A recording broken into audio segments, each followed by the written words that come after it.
All right, many of us haven't been able to race this year, so you may already be looking forward to next year and events to enter for 2021. Now, you want that day to be an amazing one to remember, so surely that's got to be an Ironman or Challenge branded race, right? Or perhaps if you're looking at the shorter distances, then something like London Triathlon, Noosa Triathlon, or even Escape from Alcatraz. They all fit the bill quite nicely.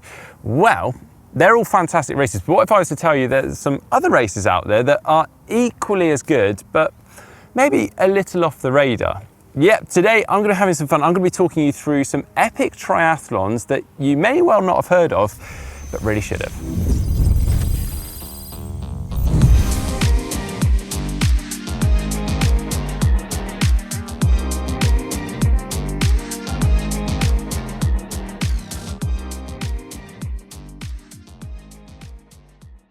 All right, first of all, we have the Zarauzko Triathlon in the Basque Country in Spain. Had you heard of this one before? Because I certainly hadn't. This was actually recommended to me by our very own Fraser, and despite me not knowing of it before, it's actually been running since 1987. It's the oldest long-distance triathlon in Spain, so it's got a ton of history and heritage to it. It's even been won by the likes of Spanish legend Nico Llanos, and our very own Fraser has raced it twice before and rates it as his all-time favourite event. Now, Fraser relays to me that everything about this event is a little bit different and obscure. You actually start in the afternoon at 2 p.m, so you actually finish the race into the town centre late into the evening, so the cafes and restaurants are packed, so the atmosphere is absolutely fantastic apparently.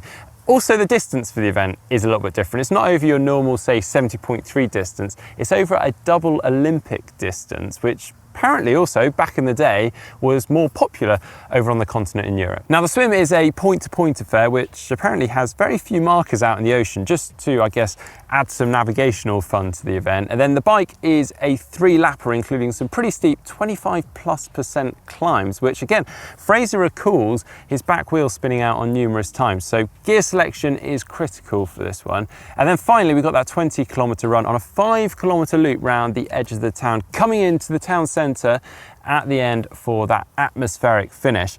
But it doesn't stop there, because actually Fraser also recalls having a pretty good after party. Now, I needn't ask much more than that, but apparently you get to sample some local delicacies. It's got a massive barbecue and plenty of cider.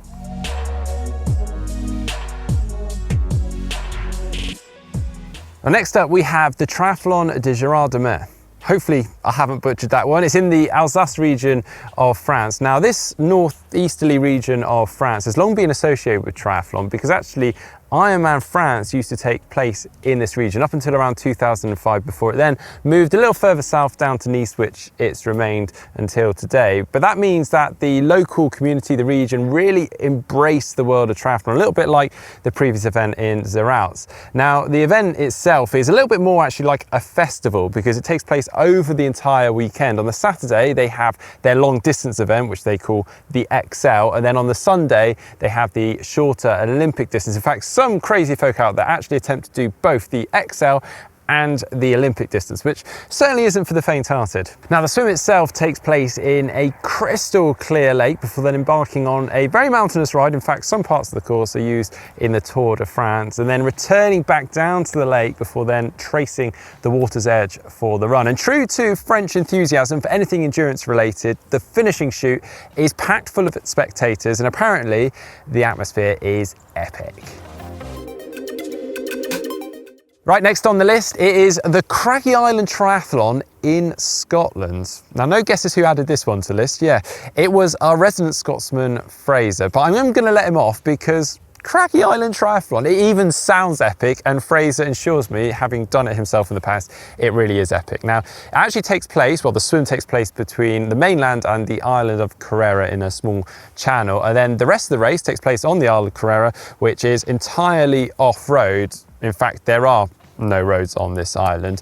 On the morning of the race, what they do is they pick you up from the mainland with all your gear, take you over to the island, you set up your transition in a sheets field. They then ferry you back over to the mainland, you start that swim, you then do 2 laps on mountain bike of the island, and then you run up and over the highest point of the island, taking some lovely panoramic views over to the Isle of Mull and beyond, before then coming down to the finish, in which you're awarded with some beer.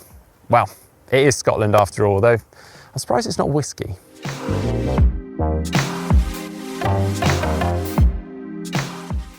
And what about Olympus Man in Cyprus? Now this is a really interesting event that really does tend to go under the radar, yet has many similarities to an epic triathlon that I'm sure many of you have heard of, the Alpe d'Huez Triathlon, because both events finish at the top of a mountain, with Olympusman finishing at the highest point in Cyprus. Now, the Olympusman is a point-to-point race starting in the beautiful clear waters in the popular beach resort of Paphos in Cyprus, before then embarking on a lovely ride through vineyards and wooded valleys, and then starting on the slopes of Mount Olympus, going from sea level to over 2,000 meters in a single ride. And then for the run, it is a trail half marathon up and around the top in the ski centre, which certainly isn't something you perhaps associate with a Mediterranean island.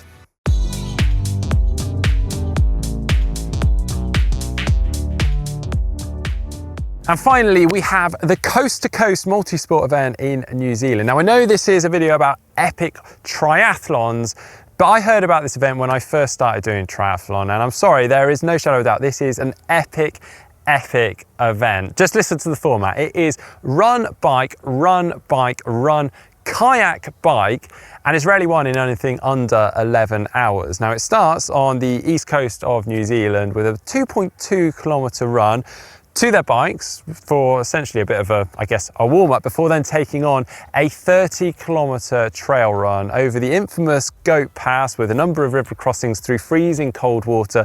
The kayak section is a 70-kilometre river section along the Waikamari River. I've probably butchered that, very sorry, but it has some very swift flowing water with some rapids of up to grade 2 in size, which, I mean, I'm no paddler, but that sounds pretty intense. And then it finishes with a 70-kilometre bike ride, again over some pretty grueling terrain. Now, just to give this some association with triathlon, it has actually been won by Braden Curry, who's multiple Ironman champion back in 2015, as well as a number of podium finishes, as well as the accomplished long distance triathlete Dougal Allen also competing in it and being on the podium. So yeah, a pretty epic event, and you should just check out some of the photos and videos from it. Now there we go, that's a small sample of epic triathlons, and I'm sorry, we are just scratching the surface with this today. There are so many that I wanted to include, but there's not enough time really. If you've done any of these today, please get involved in the comment section below. If you've got any you'd like to suggest, also drop them in the comment section below. I hope you have enjoyed today's video. If so, please do give it a like, and don't forget to give us a follow over on our social media channels, and give us a subscribe to this channel if you're not doing so already.